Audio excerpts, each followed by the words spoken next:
All right, I'd like to welcome you to another episode of Underground Reggie. This is Rico Banks, and we're here live on the IMN. And today we have director Christopher Moore on the program. Christopher, say something to the people.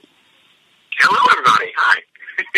Yes, man. Me and Christopher were just catching up, man. We both found out that we have some of the same down-home roots, man. So today what we're talking about is we're talking about basically how he got started within the film industry.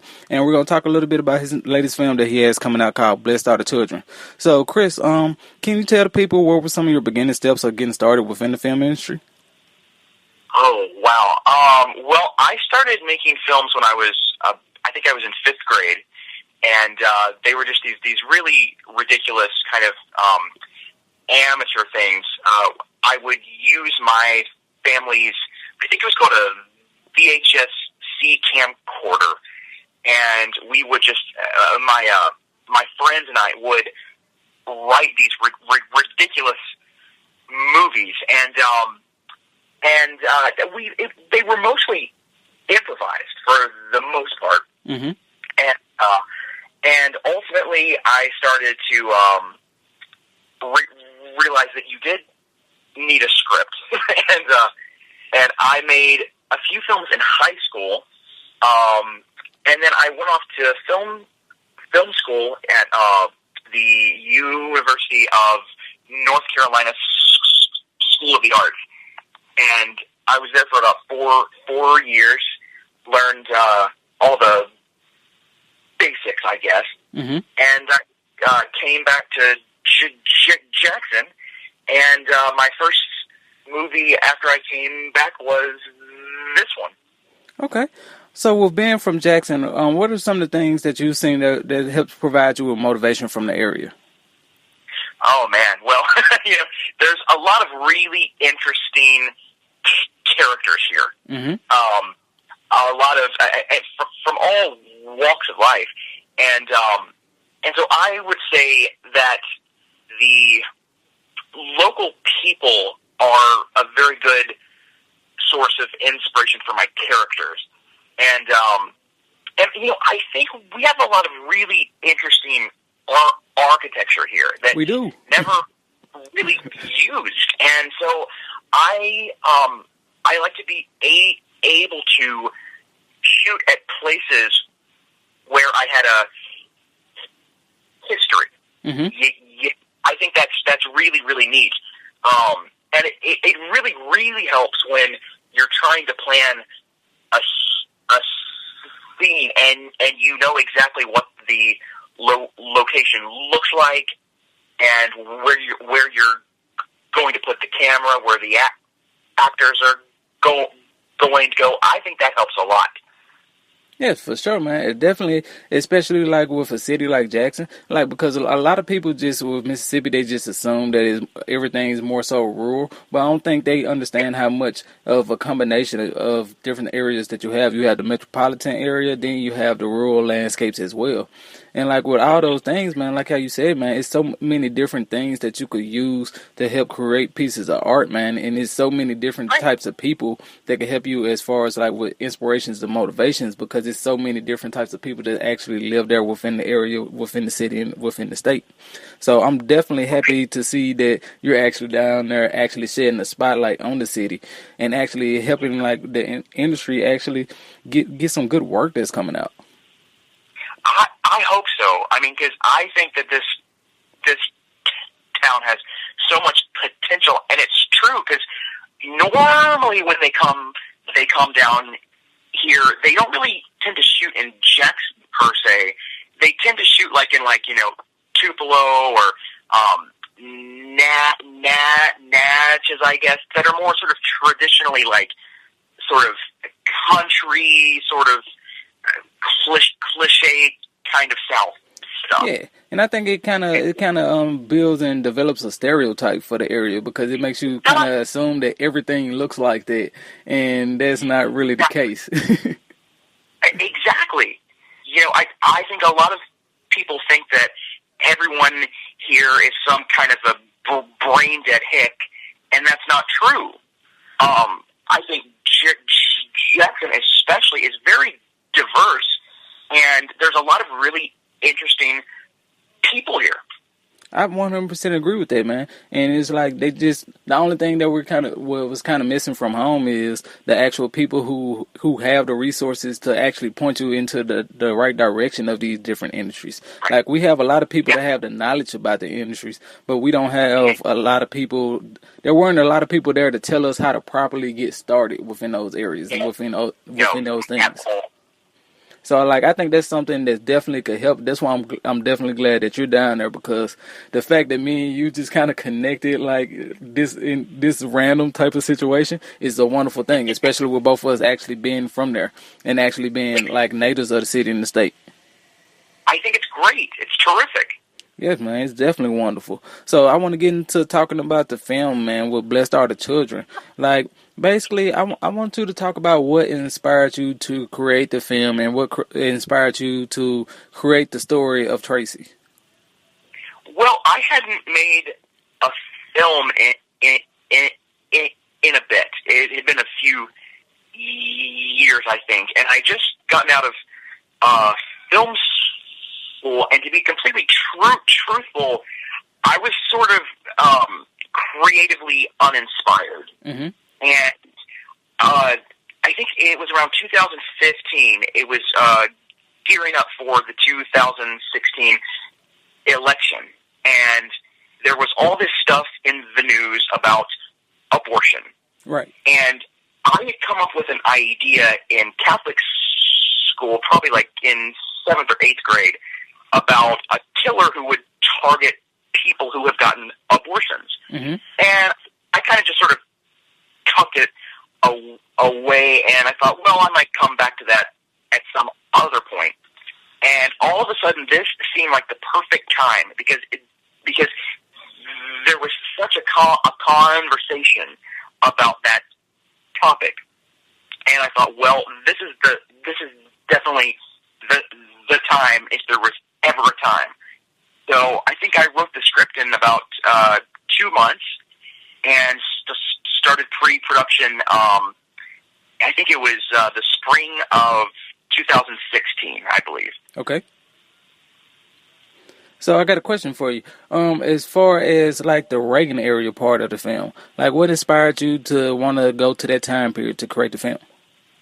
Well, I think that press release has confused a few people, because it does actually take place now. Mm-hmm.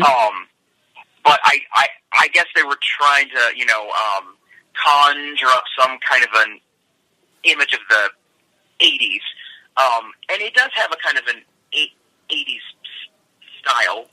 Yeah, there's some of the similar elements of what's going on right now, and I guess some of the things that would have happened within the 80s and stuff like this. So I definitely could see how those two things could get pieced together and be placed together, because it's crazy how much of 30 years almost can reset things, where it's almost the same. I know. I can't believe it. It's like we should have learned. Right. We should be like on and growing, and yet we are back in the past. Like we are in like the 1950s now. It seems like, and it's ridiculous. It is absolutely ridiculous. Okay, so without me giving away too much of the film, Okay. What inspired you to have the killers wear masks? Well, yeah, I mean, it's a kind of a time-honored horror tradition, I guess, because if someone has on a mask, we can't really see them. We can't really reason with them. We can't see any kind of humanity. Mm-hmm.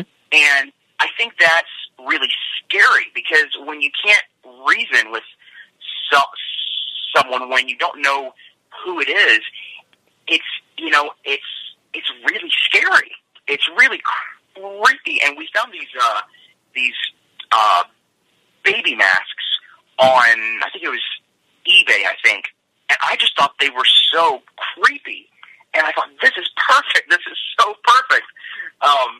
So yeah, I mean, we just kind of, we knew that they would have on a disguise of some sort. And I think in the script, I think I had said that they were baby masks, but I wasn't really sure if we could get them. Like, I didn't really know if they made those or not, Mm-hmm. but thankfully they did, and they were great. I love them. Yeah, I don't think there's anything more terribly confusing than a killer baby approaching you. Oh yeah, it's definitely a very potent kind of an image. I think it's really spooky. Yeah, it's one of those things where it kind of catches you off guard and it kind of softens you as a person because it's like you're looking at a baby, but at the same time, you have to. I think it kind of like decreases your defensive shield because you have the sweet and innocent face of a baby, but you have the actions and the mindset of a killer behind that actual face. So I think it gives it a level of depth that just takes the film to a different type of level and takes it to like a different type of a dark place. Yeah, it's creepy, and we had 3 masks, and each one kind of had a slightly different expression. Like I think one's kind of blank, one is like really, really sad, and one is just angry. Mm-hmm. And so they each had kind of a different personality, I guess, which was cool. Okay. With the film getting ready to be released, can you let our audience know when the film will actually be released and where they can actually catch it and view it? Oh yeah, it's coming out on October 23rd. And it's on Amazon. I think you can buy the DVD or you can stream it on Prime. Mm-hmm. And I think it's going to be in Walmart, Target. I mean, pretty much you name it. I think it's going to be there. And I actually think that it's going to be in a video rental chain called Family Video. If there is one in your area, because they have gotten a little bit scarce these days. Yeah. But, which is a shame. I think it's a real.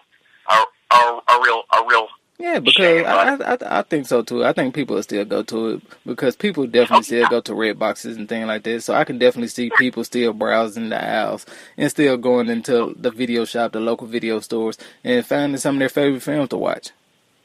Yeah, I mean, because that's pretty much how I discovered just about all of my favorite movies when I was a kid. And so to think of a generation now that's going to discover them in such a different way, it's kind of hard for me to really wrap my head around that, I guess. Yeah, I think it was kind of the same for me too, man. As far as like the film industry, I can remember going to Blockbuster, and I want to say it was in Meadowbrook Plaza. I want to say Meadowbrook Plaza. Oh, yes, that's the one I went to. Yeah, man, right there in North Jackson. Hilarious! Oh, it's so weird. Yeah, so like I try to tell people like a lot of times, like with Jackson, like right now the city doesn't actually have a movie theater that's inside the city. But I can remember growing up, and I can remember the movie theater that was there off of North State Street, because that was the one that was closest to my house, and like it's no longer there anymore. So yeah, when I was a kid, they had Metro Center that was still there, and I think DeVille was still there up until like '96, I think. And then after that, I think the Meadowbrook one was still there, probably, I think, into the mid-'90s, I think. Mm-hmm. I think it's a Dollar Tree now, which is just depressing. Right. Right, they turned everything to Dollar Trees and Chinese restaurants. It's ridiculous, and I think they kept trying to have plans to build one for years now, and it keeps falling through. I have no idea why. It's so weird. Yeah, it's one of those weird things. That's another reason why I'm glad that you're actually down there and you're actually creating these type of projects, you're creating these films and stuff like that, because now it's even tougher to even want to be actually inspired to be a film director, because you don't, I could just picture a teenager or a kid like growing up, and you don't see these type of things. So it's like when you don't see these type of things, it's kind of hard to like be motivated to actually like want to get into these type of things. I agree completely. So I got a question. With your projects, like what are you working at towards the future right now? Well, I just completed a movie called Triggered, which is now playing in some in some film festivals at the moment, and that's kind of a horror comedy, and it's super fun, and it just got picked up for distribution. It should be out in 2019. Okay. So that's cool. And I'm still just, I try to write every single day if I can. So there's a lot of stuff on the plate that's not fully cooked yet, but it's in the process. Okay. So are there any last words that you would like to leave with the audience? Oh, no, I hope you all get a chance to check out the film, and I hope you like it. And if you do, tell your friends, tell your family, just tell anyone who will pay attention. Okay, I definitely think they will. And like that, this completes another episode of Underground Reggie, and we'll talk to you guys next week.